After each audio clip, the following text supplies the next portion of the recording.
there's value in succeeding. There's greater value in not succeeding. And so some things work and some things don't work.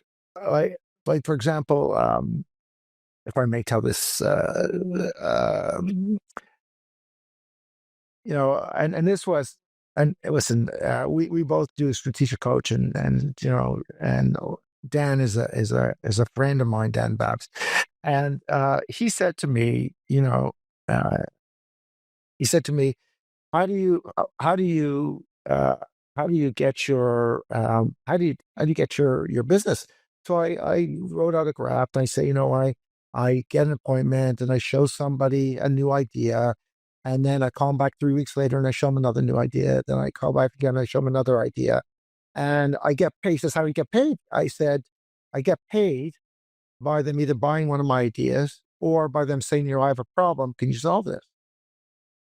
And that's how I get paid. And he says, do you ever have a problem making an appointment after they see you the first time? I say, no, because I'm showing them stuff they've never seen. He says, you know what? They're seeing you. He says, you have wisdom and they want to hear about your wisdom.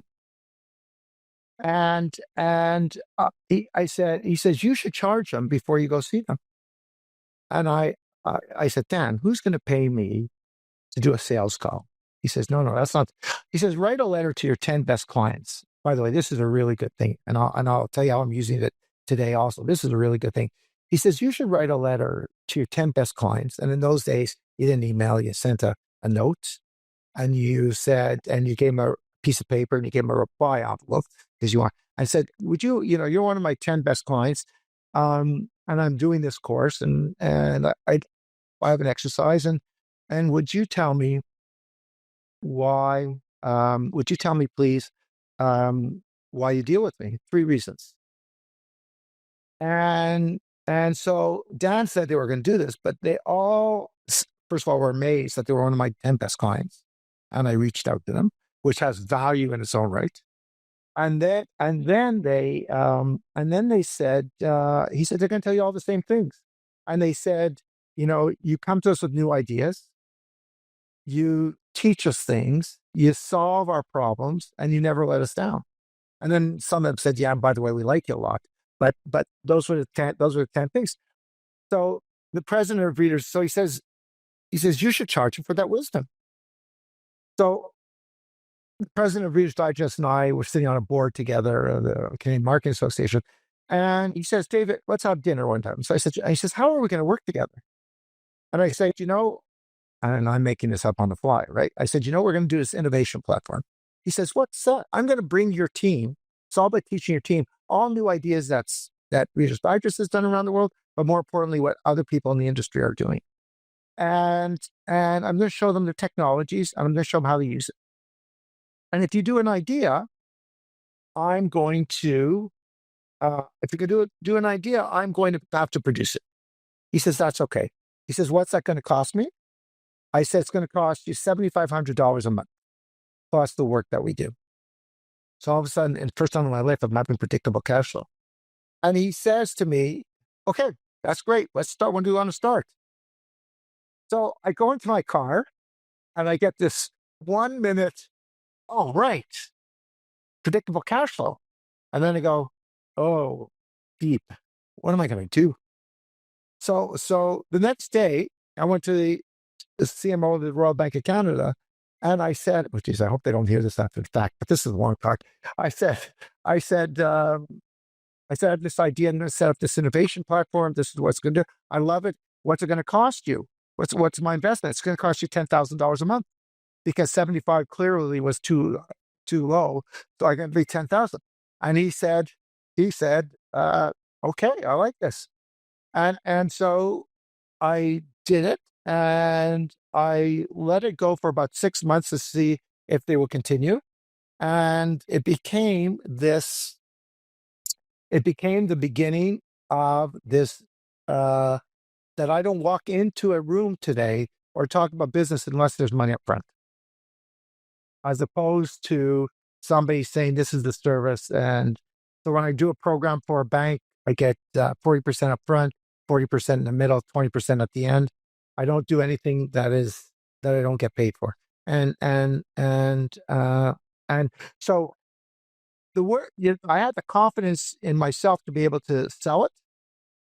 And if it didn't work out, well, then I do something else. And then I had the confidence to sell something I didn't know how I was going to deliver, because first you make it up and then you make it happen. And so that's what started it. And we're going, uh, the story I talked about is using your clients as a way uh, to get knowledge. And I just did this again because we're going through a growth stage. And I reached out to them to ask them to share with me the 3 attributes of partners that they trust and like, and what, so that I can perhaps get those attributes and apply them into my business. And I've done that. I did that with 10. I'm going to do it for 20, because the knowledge and the relationship that you build is just so powerful. It's a great, great tool. What did you find as you were asking people? I mean, obviously you're nervous. It's a little bit vulnerable moment, right? Hey, what are the things that you like that I do? I mean, they could have said, honestly, you're our only person. Yeah, because but like what do you what does that what does that provide just by being asked? Well, I think first of all, the fact that you're asking them is a compliment to them. Number one, the fact that they said yes is is a factor in what your relationship is with them, that they share with you. I actually did it with a non-client this last week, who I'm trying to who said we can't do any work with you. But he gave me some insights into how I have to change my uh, what I what are the attributes of people that he works with, which may or may not apply to us, but nevertheless. Um, so and it shows your vulnerability. It's okay to ask a question, an open probe. You don't want to try them. You want to just leave it out there and let them go with it. And you look at it with the eyes of somebody who wants to learn and grow. And that's how I position. So I don't take it negative at all. I don't. It's a non-threatening. Uh, uh, I clearly self-select. Although when I went to this individual from the bank that said no, we can't deal with you, it wasn't a function of him. Was it a function of how they work? That was a little bit out there, but it was great. David, I want to go back to something you said earlier. You said, I grew up being encouraged to be looking for more like different, for change. And I love, could you walk us back in terms of like how you grew up and how this was fostered in you?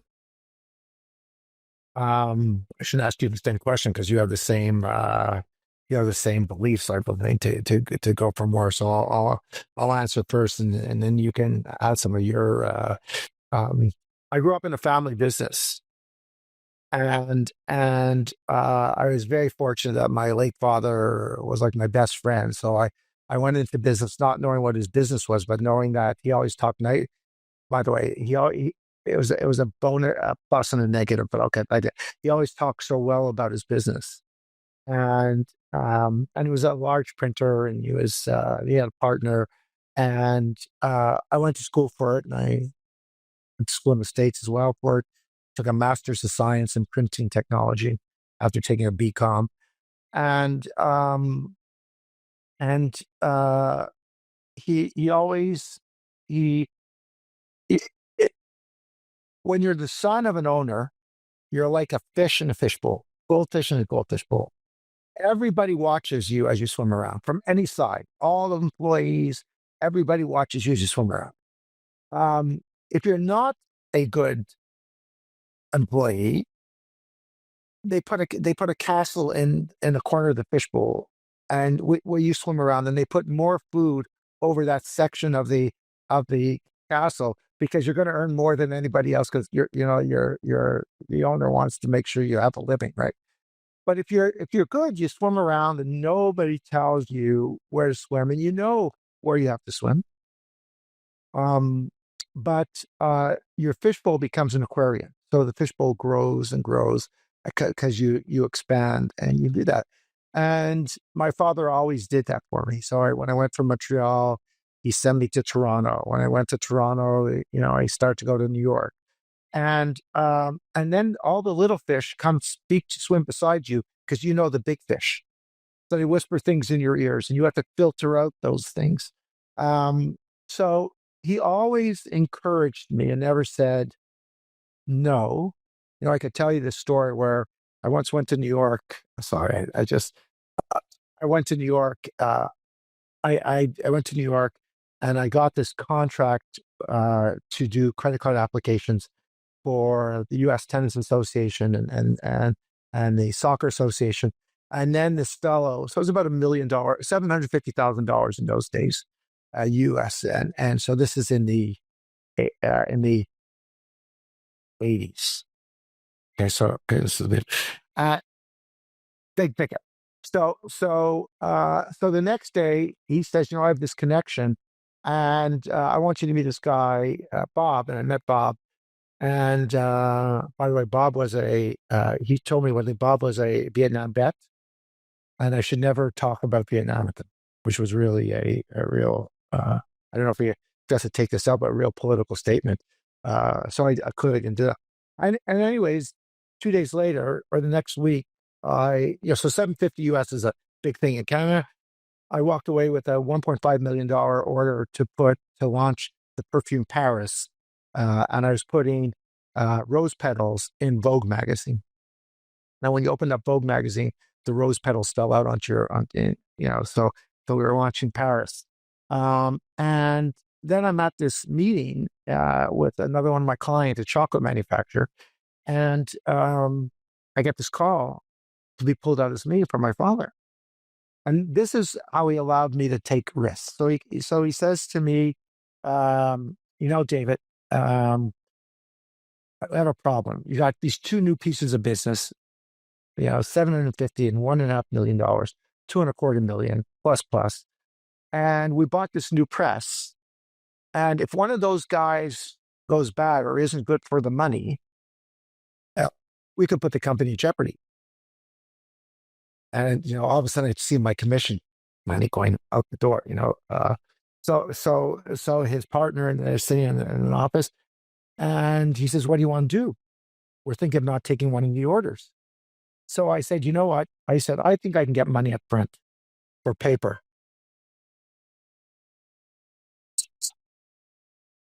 So I think I can get money out of that up front. And so he let me do that. And we took that job, and we took the other job, and he bought the press. And what they decided to do is that we're having so much success with this new press and these two programs that they bought a second press at the same time. So, and the company grew. But the point is that he let me. He didn't say no. He just let me go. And of course, if I couldn't do it, we'd do it. But those were the types of risks and challenges that he let me grow on and let me succeed. So I was never afraid to do things because A, I had backup, and B, I had the confidence to be able to handle it. Yeah. That's really interesting to me. What I'm really how old are you at this point? At that point, I was 20. I had just gotten married, so I was about 24, 20, no, 20, 25, 26. Wow. And not only that you got in the business, but you're having to go back and say, "Hey, actually, in addition to that, how much money did you get up front from them?" I said, "Listen, we can buy paper really on a good deal, and I want to secure that paper. But normally I wait till I get the orders settled. Could I ask you for an advance of 50% for paper because the paper is more than half the price of the job." So they gave me 50% of the job. Just send me an invoice, I'll get you the money. I was just gonna say, I feel like so many times that so many people have already guaranteed the outcome because they just never asked. You don't ask, it's a guaranteed no.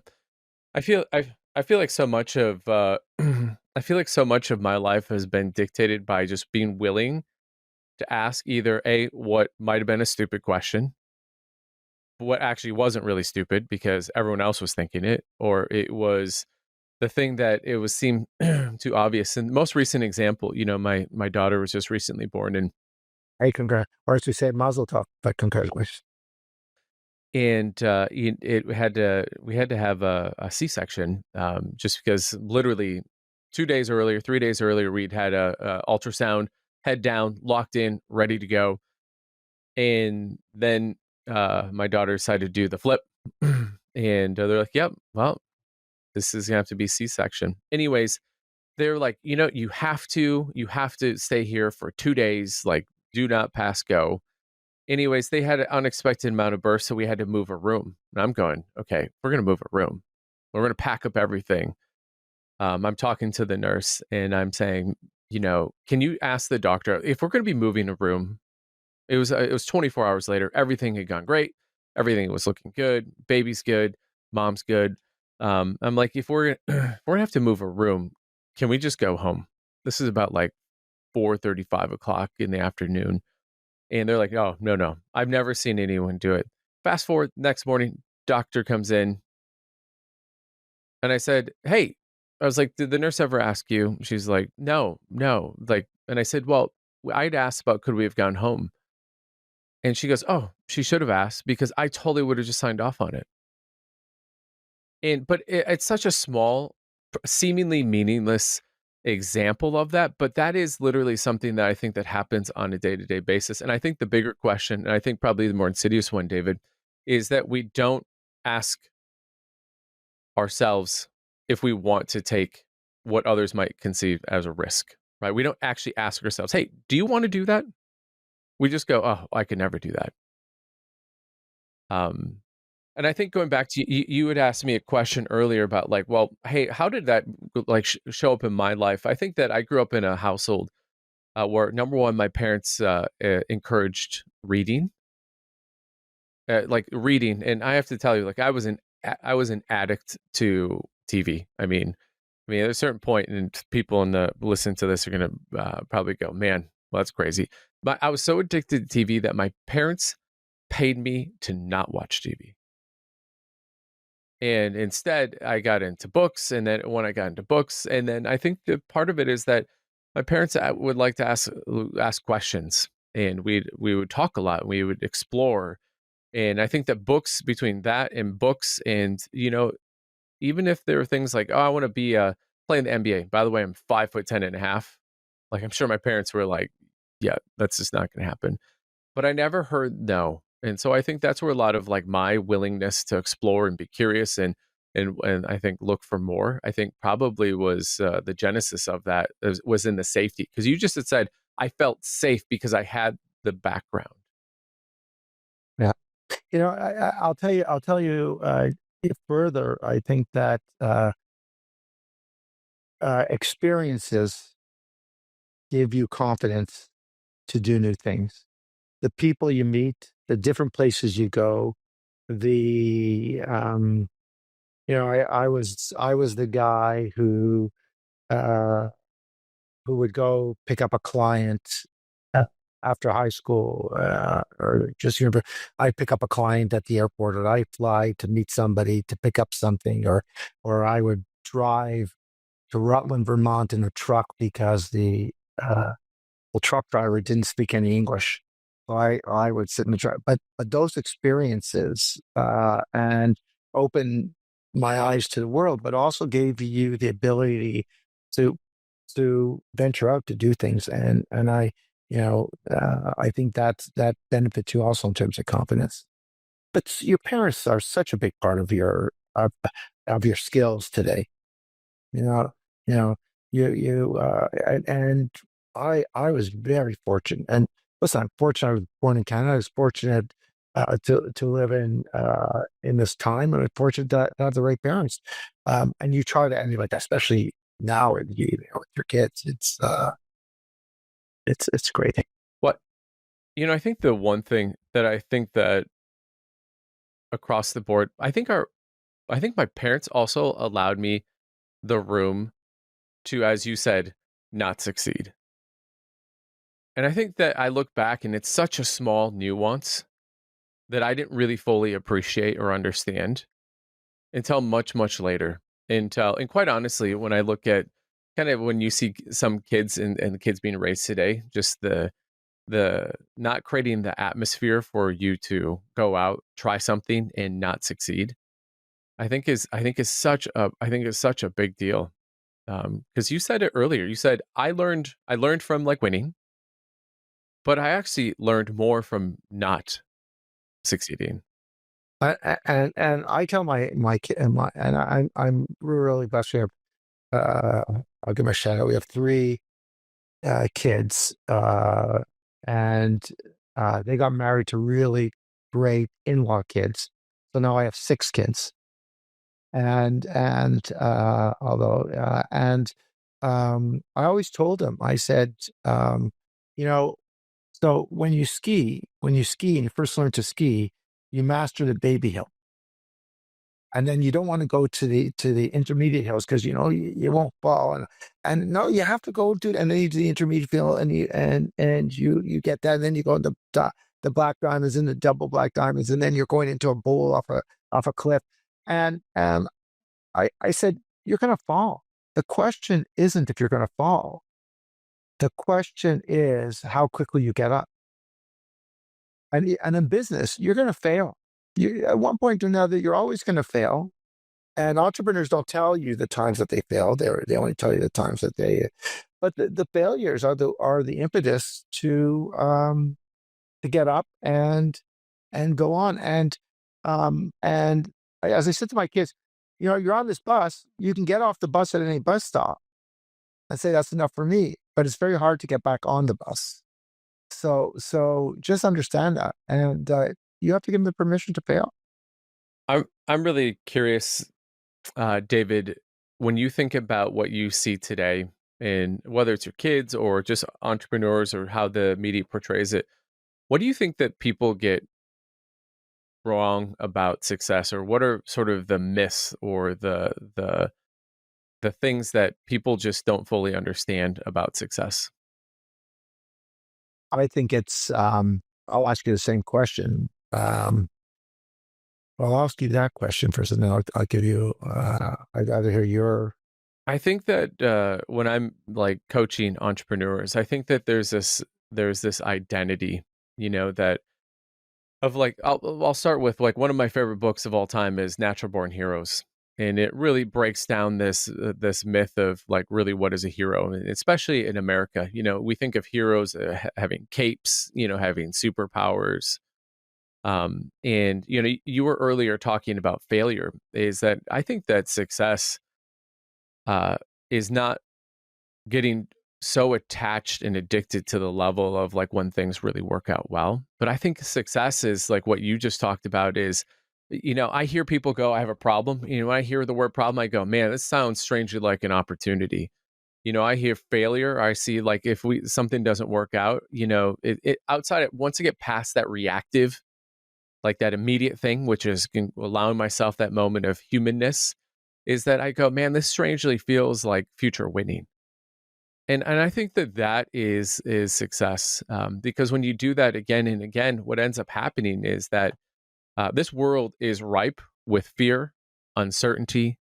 This world is ripe with the fact is that we don't always get it right, right? But if you want to be in the arena and you don't want to get off the bus, well, guess what? You are probably most likely going to run into many, many things that others might consider are problems or that's hard. And I think success is the ability to not only weather those, but to actually learn to love and enjoy the opportunity to connect.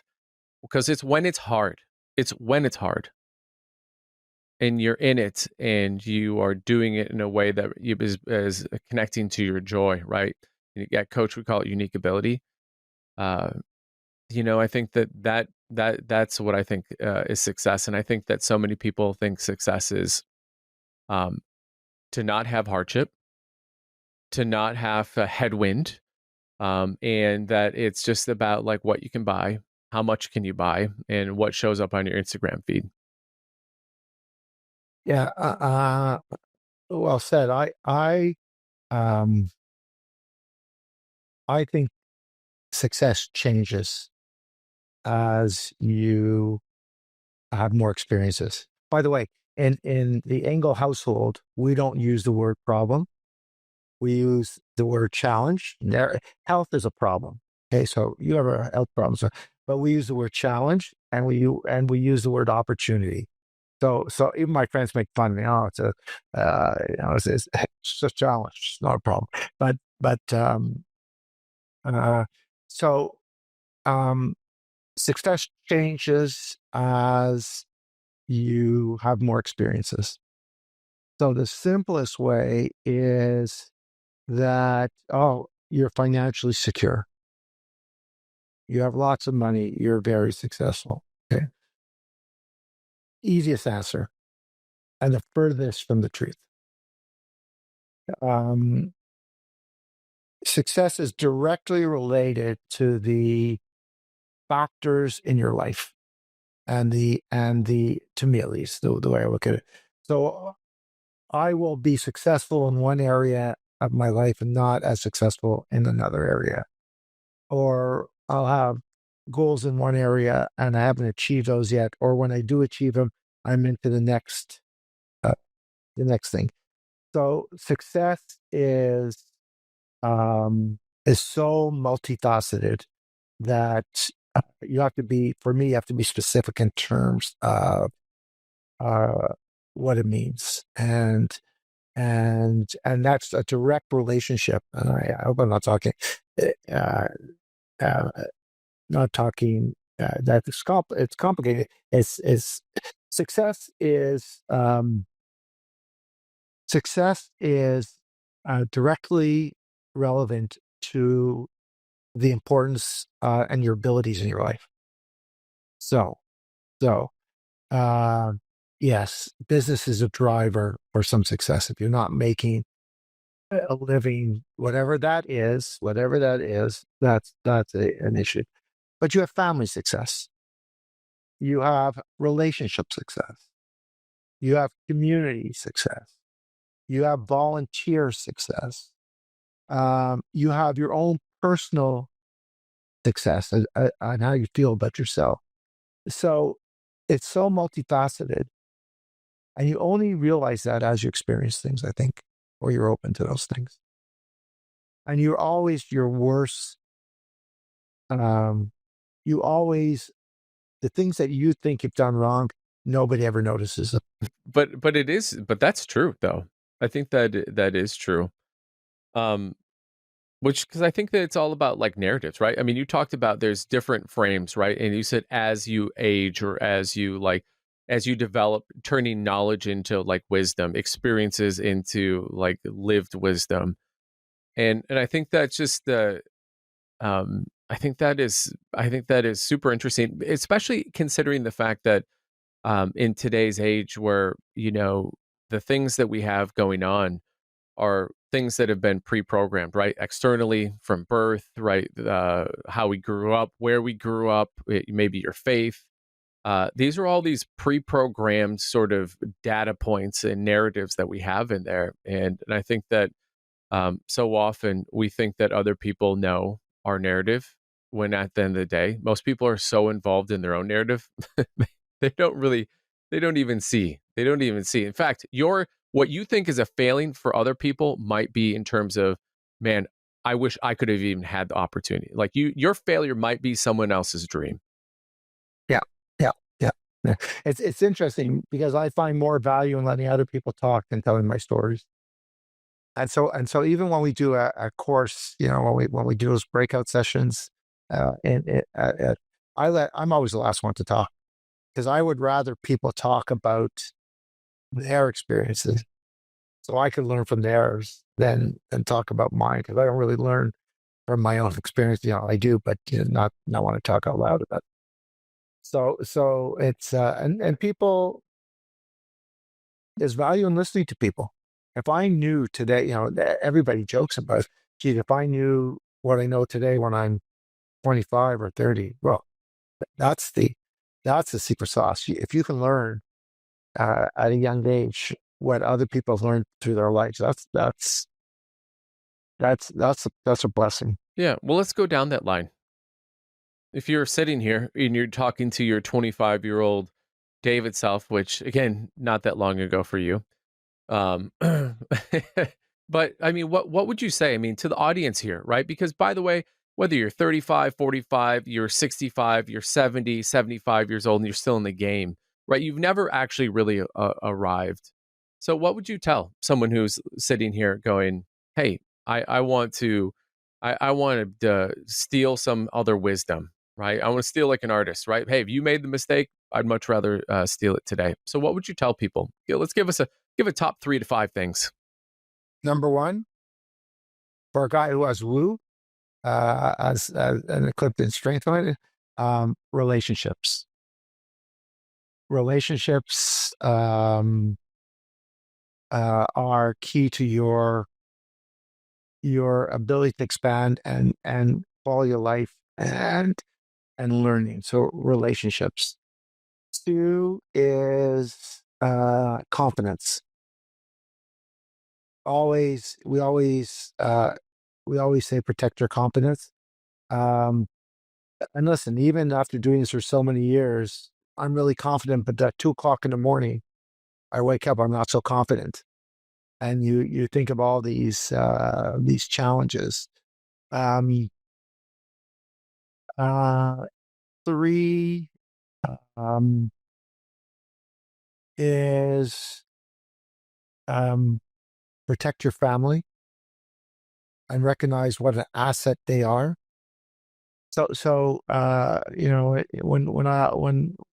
When I do my goals every quarter or every month, there's a work goal, there's a family goal, there's a volunteer goal, because I really believe in volunteering.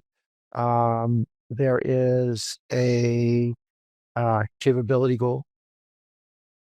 I'm missing one, but that will come back. And so recognize there the people around you support you, your friends, your family, and recognize how blessed I am that they have that.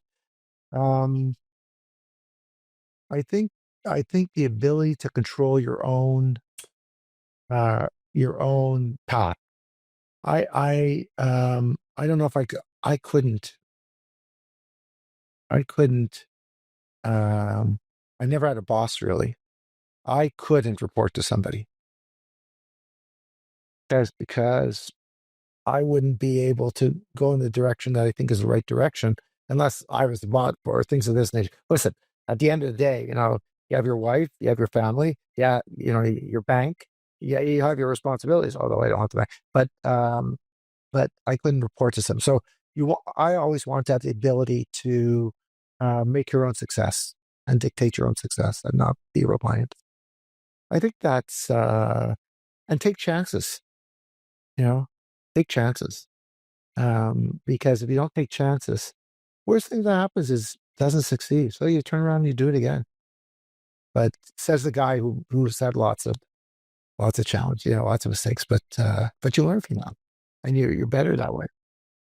Yeah. What were the 3 most impactful mistakes, David, that you've had where you went, man, painful, but boy, I can attribute a massive amount of success to that. When I first started my business, um, I'm a quick start. I go do things right away, and I did a business plan, and I did a business plan, and I went to the bank and got a $50,000 line of credit, um, with no security, just because my business plan was so good, and and and and I had I had proven track record. Anyways, the first week I got this order from Procter Gamble for like $350,000, and I needed to buy paper because I didn't have a credit history for $100,000. So I went to the bank, and the bank said to me, "I made a big mistake. You don't know your business. You know, here you are, uh, here you are. You asked me for $50,000, and I give it to you, and now you're coming back the next week and asking me for $100,000." I said, "No, you have to understand. This is a huge opportunity for me. Like, I didn't think that I could do this, and it's a AAA client. It's Procter and Gamble. They're not going to go broke." So, again, I learned, first of all. Um, so I got the end of the story is I went to Procter and Gamble. I said, "Listen, I can buy some paper really cheap. I can get it now. Could I bill you for the paper?" Back to the same story. Okay, they gave me the money. I went deposited, got the paid for the paper. Where we go. Um, banks banks aren't sometimes your best friend. If you fit in the box, it's great. If you're not, so um, so so um, and it really, I have to, So banks aren't your best friend. Second mistake, there's so many of them. Um, uh, Second mistake is that as a quick start, I don't look at the details, and so I let my business grow, and I was undercapitalized. And then disaster hit. There was a postal strike. Uh, Clients um, cut their budget, and I didn't have the and there was and then I got this huge contract that got delayed, and I had to expand, and I didn't have the cash to support it. So I had to go to people and ask them to hold off on the money I owe them. I'll pay you, not a problem. But so that was a issue that says you gotta measure your background and your back and your front to make sure that you have cash confidence, as somebody would say to you. As somebody would say to you. The other items were production mistakes, and where I did a special removable glue. I was always playing with glue, but removal, lots of stories, lots of stories um, on glue. But well, I use 3M glue on post-it note glue, and on a total. I digress. I'm sorry. I'll tell you afterwards if we have time. The glue didn't work, and so I had this $350,000 error that somebody didn't want to pay for. And my client said to me, the glue didn't work. I said, "Well, okay, I'll reprint." No, doesn't want to pay for it. Doesn't want to do it.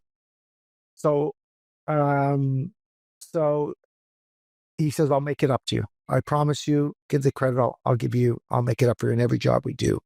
I'll give it to you." So good client. Year later, I had got all my money back. Plus, I got like multiple millions of dollars of work, because if you're putting on $15,000 or $20,000 on a job, you have to have big jobs to do it. So, and it would always give me the work. So again, the relationship. If you have confidence in your relationship, you handle a problem right away. It does that. Um, it works out. So, but it's always the relationships that support you in when you have a problem and you make a mistake. It's so crazy. And this is one of my favorite exercises I do when I get a bunch of entrepreneurs in the room, when I talk about like who had some headwinds this last quarter. And inevitably, you were an entrepreneur when it sounds like these were mistakes, and all I just kept hearing was with huge wins that led to huge wins. Here's what the mistake, but it actually led to this, which kind of leads me to this next piece here. I think that this idea of confidence and change, what is it do you think that people get wrong about change and the importance of change and the importance of being uncomfortable? And how do you build confidence around that?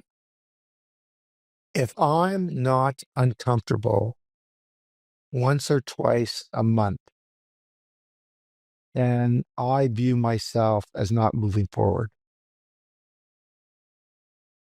So I view discomfort as a catalyst for moving forward or not. You have no control over change. Absolutely not. If you don't want to change, be a ticket collector somewhere. Um, Bad analogy. Um, but um, I believe I believe that change is you have to be comfortable in it. You have to recognize that it's going to happen, so you might as well accept it. And and I believe that discomfort is it's how you perceive it. It's how you define it. It's has nothing to do with what it actually is, but it's going to happen. So what do you do about it? And how do you make it work for you? Yeah. How do you define discomfort? Discomfort comes in many forms. Uh, it's discomfort after the fact that you said the wrong thing or did the wrong or did that. It's an internal thing that says should I have acted differently. Discomfort is when you lose sleep in the middle of the night because you're worried about something happening. Discomfort is when somebody does something that you didn't have control, and uh, you have to fix it, or you have to help, or you have to find a way for that person to fix it. Discomfort is just not that comfortable feeling that you always have when you come home and you say, "Oh, what a great day." But how would you how what would you think discomfort is? How do you view it? Well, a lot of ways I actually view discomfort as comfort. And I actually find comfort is actually discomfort for me, and there's a level of, I think in business, there's like, this is all an energy game. And I think there's this level of, if you cause too much discomfort in the company, you all of a sudden, you really affect, it becomes like a negative catalyst. But if there's too much comfort in the company, it almost creates like an almost more sinister, I think, energy. And the fact is that people, like, we just assume that it's just going to be there the next day. It's going to be there the next day. It's going to be there the next day. And I think that, boy, that one has, then it leads. So I think that leads to indecision. And I think, as you know, you and I've been in a workshop together where, where I think the whole room had the realization that bad decisions were 10x less expensive than the indecisions. And so I find that comfort is a false sense of security. And so I think discomfort for me is, um, it's really hard for me to really call it discomfort because I find it so comforting because feel I feel that the things that, whether it's if you're religious, that, God wants you to be in place of, right? It's in the Bible, you notice, from the standpoint, right? Or, like whatever your book is, the lessons never came from comfort. It always came from like discomfort. And I think that I don't think we're put here on earth to just be comfortable. I feel like we're called, um, it to love your neighbor. Like, I just think that loving means growing, and growing means that you're probably going to be faced with some discomfort. I don't know. How does that land with you? Um, you said something. I'm going to digress. It's like you said something that is all an energy game. Do you find as an entrepreneur or as a coach that you can walk into a room and that you become the catalyst for energy, or uh, or downplaying the energy? Do you find that and that people rely on you to be that energy? Yes, yes. I actually, just this, last week when I was in Chicago coaching, I had someone, because we are talking about this energy, and someone said, I heard someone say that a CEO doesn't stand for Chief Executive Officer.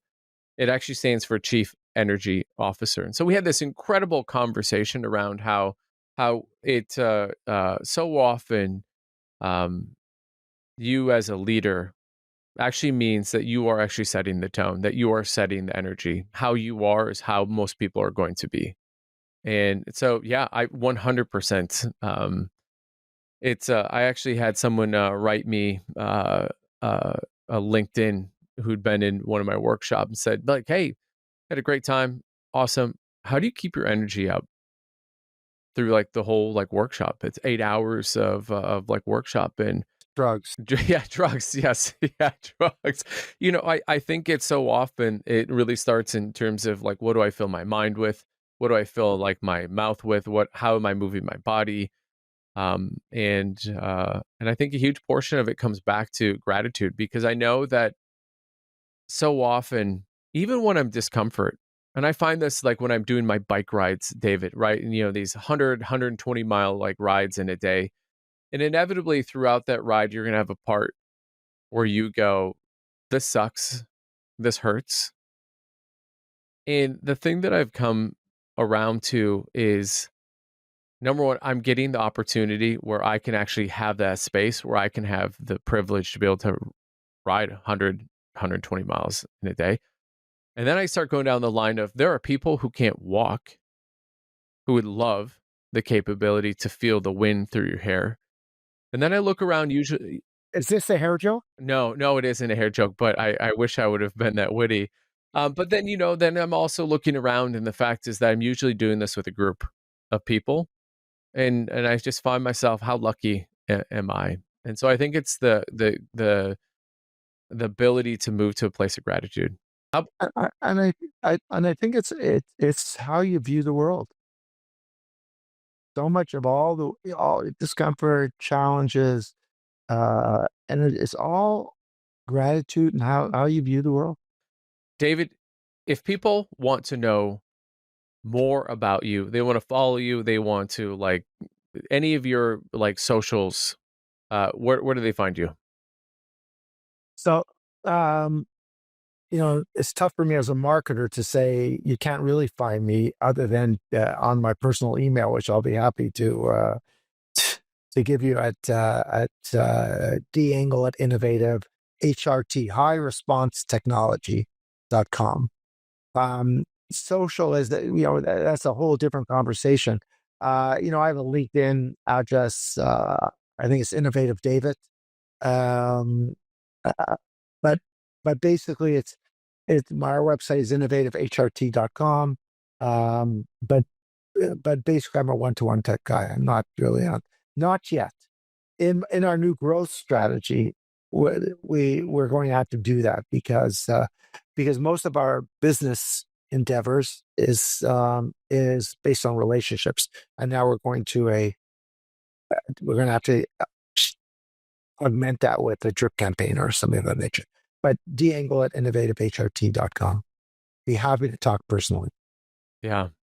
By the way, anyone who's listening and you go, oh, everyone says that, I got to tell you, David is that guy that when he says, he means it. So, David, I've loved having you on.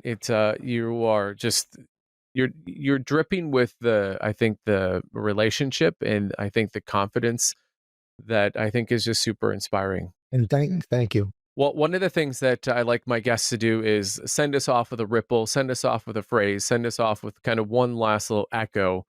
What would you leave our audience with? What phrase, what thought, what echo? The only thing you can't get back is time. Use it well, respect it, and don't waste it. Well said. David, thank you so much for being on the podcast. I've loved having you. Thank you. And good luck with the kids. Thank you for listening. A big thanks to Elation Lab for the production and creative design. Remember to like, subscribe, and follow us on YouTube, Apple Podcasts, and Spotify. Keep listening for more MaxLife.